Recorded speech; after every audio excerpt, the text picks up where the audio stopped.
आज हम जानेंगे जीवन में सब्र का महत्व क्या है। यह कहानी बहुत ही पुरानी है। उस समय महात्मा गौतम बुद्ध पूरे भारतवर्ष में घूम घूम कर बौद्ध धर्म की शिक्षाओं का प्रसार कर रहे थे। धर्म प्रचार के सिलसिले में वे अपने कुछ अनुयायियों के साथ एक गांव में घूम रहे थे।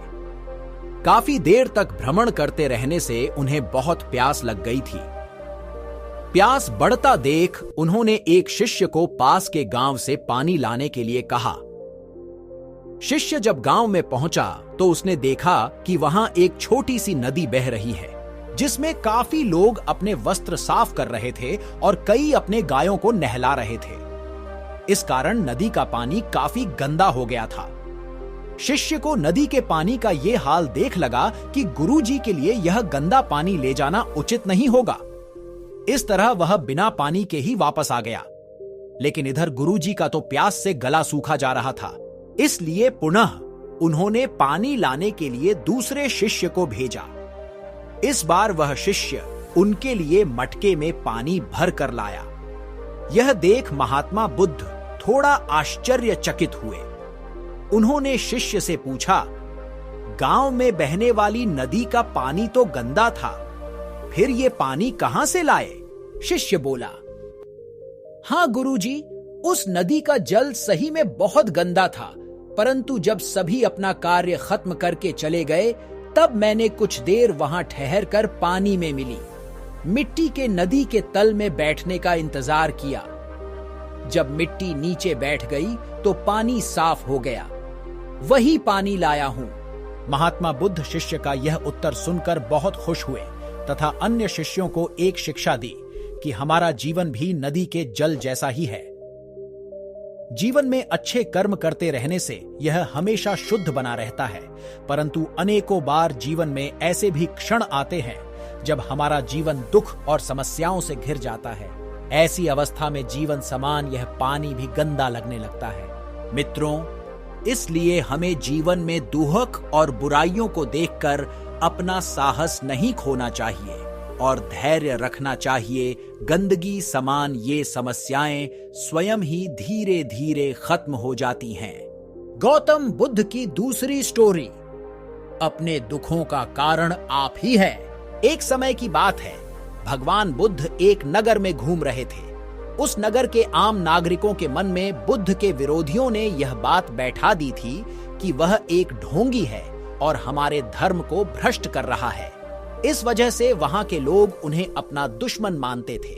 जब नगर के लोगों ने बुद्ध को देखा तो उन्हें भला बुरा कहने लगे और बधुआएं देने लगे। गौतम बुद्ध नगर के लोगों की उलाहने शांति से बिना बोलने सुनते रहे। लेकिन जब नगर के लोग उन्हें बोलते बोलते थक गए तो महात्मा बुद्ध बोले, क्षमा चाहता हूं, लेकिन अगर आप लोगों की बातें खत्म हो गई है तो मैं यहां जाऊं। भगवान बुद्ध की यह बात सुन वहां के लोग बड़े आश्चर्यचकित हुए। वही खड़ा एक आदमी बोला, ओ भाई, हम तुम्हारा गुणगान नहीं कर रहे हैं, हम तो तुम्हें गालियां दे रहे हैं। क्या इसका तुम पर कोई असर नहीं होता?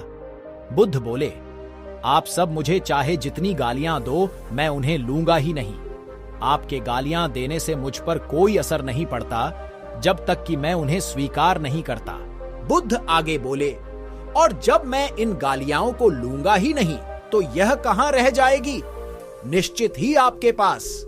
मित्रों, बुद्ध के जीवन का यह छोटा सा प्रसंग हमारे जीवन में एक नया परिवर्तन ला सकता है, क्योंकि बहुत से लोग अपने दुखों का कारण दूसरों को मानते हैं, जो कि अच्छी बात नहीं है। ऐसा कर हम स्वयं के लिए गड्ढा खोद रहे होते हैं। यह सब हम पर निर्भर है कि हम लोगों के नेगेटिव बातों को कैसे लेते हैं, उन्हें स्वीकार कर रहे हैं या नकार रहे हैं। गौतम बुद्ध की तीसरी स्टोरी, इस दुनिया में कोई गरीब नहीं। एक समय की बात है, भगवान गौतम बुद्ध एक गांव में धर्म सभा को संबोधित कर रहे थे। लोग अपनी विभिन्न परेशानियों को लेकर उनके पास जाते और उसका हल लेकर खुशी खुशी वहां से लौटते। उसी गांव के सड़क के किनारे एक गरीब व्यक्ति बैठा रहता तथा महात्मा बुद्ध के उपदेश शिविर में आने जाने वाले लोगों को बड़े ध्यान से देखता। उसे बड़ा आश्चर्य होता कि लोग अंदर तो बड़े दुखी चेहरे लेकर जाते हैं, लेकिन जब वापस आते हैं तो बड़े खुश और प्रसन्न दिखाई देते हैं।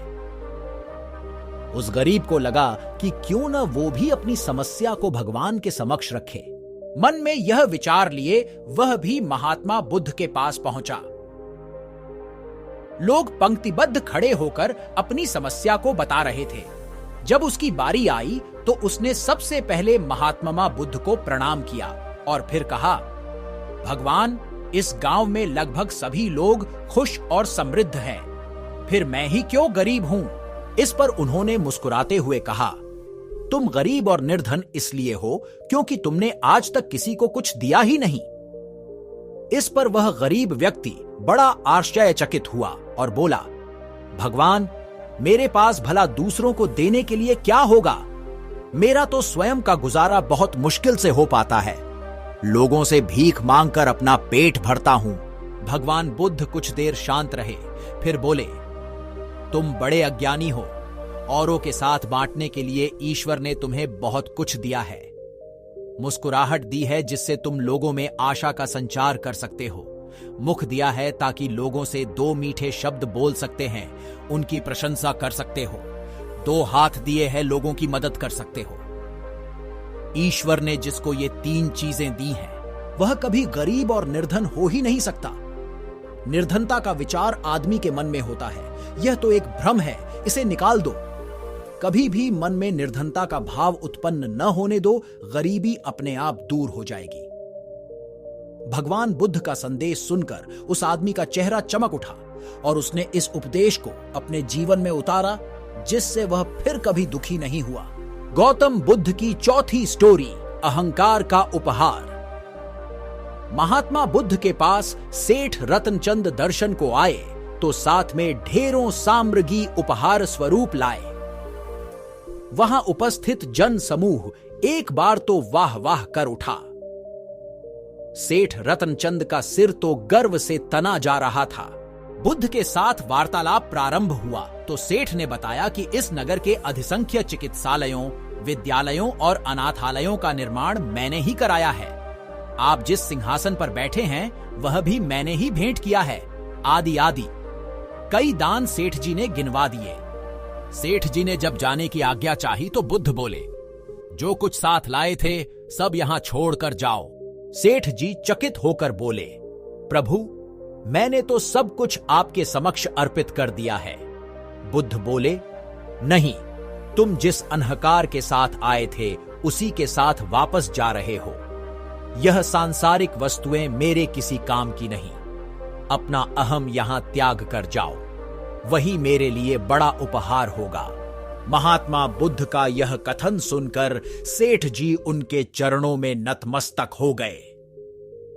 भीतर समाया हुआ सारा अहंकार अश्रु बनकर बुद्ध के चरणों को धो रहा था। बुद्ध की अंतिम स्टोरी, महत्वपूर्ण दान। भगवान बुद्ध एक पेड़ के नीचे चबूतरे पर बैठे हुए थे। हर भक्त की भेंट स्वीकार कर रहे थे। तभी एक वृद्धा आई। उसने कांपती आवाज में कहा, भगवन, मैं बहुत गरीब हूं। मेरे पास आपको भेंट देने के लिए कुछ भी नहीं है। हां, आज एक आम मिला है। मैं इसे आधा खा चुकी थी। तभी पता चला कि तथागत आज दान ग्रहण करेंगे। अतः मैं यह आम आपके चरणों में भेंट करने आई हूं। कृपा कर इसे स्वीकार करें। गौतम बुद्ध ने अपनी अंजुरी पात्र में वह आधा आम प्रेम और श्रद्धा से रख दिया, मानो कोई बड़ा रत्न हो। वृद्धा संतुष्ट भाव से लौट गई। वहां उपस्थित राजा यह देखकर चकित रह गया। उसे समझ नहीं आया कि भगवान बुद्ध वृद्धा का झूठा आम प्राप्त करने के लिए आसन छोड़कर नीचे तक हाथ पसार कर क्यों आए। पूछा, भगवन, इस वृद्ध में और इसकी भेंट में क्या ऐसी विशेषता है? बुद्ध मुस्कुराकर बोले, राजन, इस वृद्धा ने अपनी संपूर्ण संचित पूंजी मुझे भेंट कर दी, जबकि आप लोगों ने अपनी संपूर्ण संपत्ति का केवल एक छोटा भाग ही मुझे भेंट किया है। दान के अहंकार में डूबे हुए बग्घी पर चढ़कर आए हो। वृद्धा के मुख पर कितनी करुणा और कितनी नम्रता थी। युगों युगों के बाद ऐसा दान मिलता है। तो दोस्तों, आपको ये 5 मोटिवेशनल स्टोरी कैसी लगी? आप हमें कमेंट्स करके जरूर बताएं। और अगर आपके यह स्टोरी अच्छी लगी हो तो आप इसे अपने दोस्तों के साथ जरूर शेयर करें। अपना बहुमूल्य समय देने के लिए धन्यवाद।